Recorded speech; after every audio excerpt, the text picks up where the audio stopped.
It seems that many senior government officials, including the Prime Minister herself, Kun Yingluck Shinawatra, talked about the righteous petition for the former Prime Minister Kun Thaksin Shinawatra.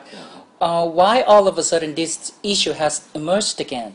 Well, it all began last week when the Redshirt publication, a weekly magazine, published an article asking what happened to this petition that was submitted to the Justice Ministry in 2009, in August 2009, by the Redshirt movement. Right. And naturally, the government has to react to this. And Kun Yingluck today, she said she's not in a hurry to give in an amnesty to anyone, at least not yet. And the Justice Minister, Kun Pracha, also said that he has to take a look at the issue first because he's new in his position, and yeah, there's a lot of technicality involved, so he has to take a look first.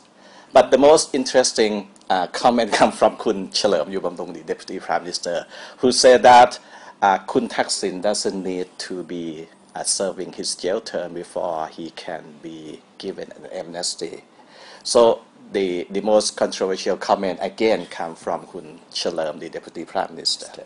It seems that this is a very highly technical legal issue. What are the main points that we should focus on? Well, first of all, this is a petition that is not based on any legal basis. Maybe the Redshirt intended it to be like that. Right. The most important thing is this petition was signed by 3 million supporters of Kun Thaksin Shinawatra, but not by relatives of Kun Thaksin or by Kun Thaksin himself. What was the significance of this?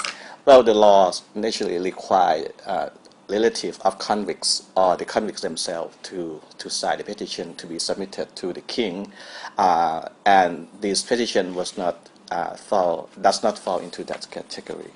Right. It's very important because not only the petition not signed by Kun Thaksin and relatives, Kun Thaksin himself also has not served his sentence, jail term yet. Right. If I understand correctly, it seems that the Redshirts were trying to make His Majesty the King to exercise his judgment on something which is quite unprecedented. Yes, this is quite unprecedented, and there are a lot of concerns among the people who believe that if His Majesty was urged to make a decision on something as controversial as Kun Thaksin, we all know that Kun Thaksin is always controversial, and a decision one way or the other will create political sentiment at least. So a lot of concern out there that if His Majesty has to make a decision, that it would involve him in politics, which is against our custom. Right. So naturally, a lot of people are voicing this concern. Okay. Right. Would there be any other possibility that the government might solve this problem by not bringing the king to be involved?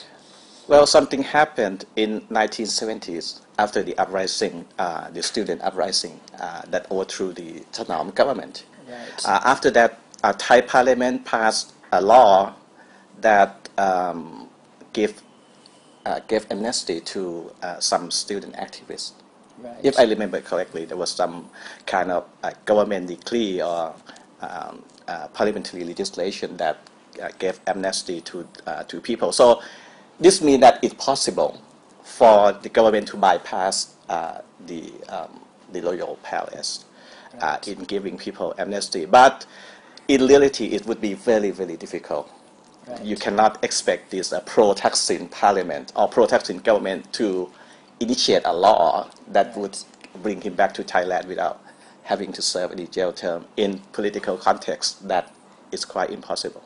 Right. It seems that this government has been doing things that is quite controversial, and bringing this issue up is too early. It's quite sensitive for a lot of people. So we should wait and see how the government, Kun Yingluck government, will try to handle this case carefully.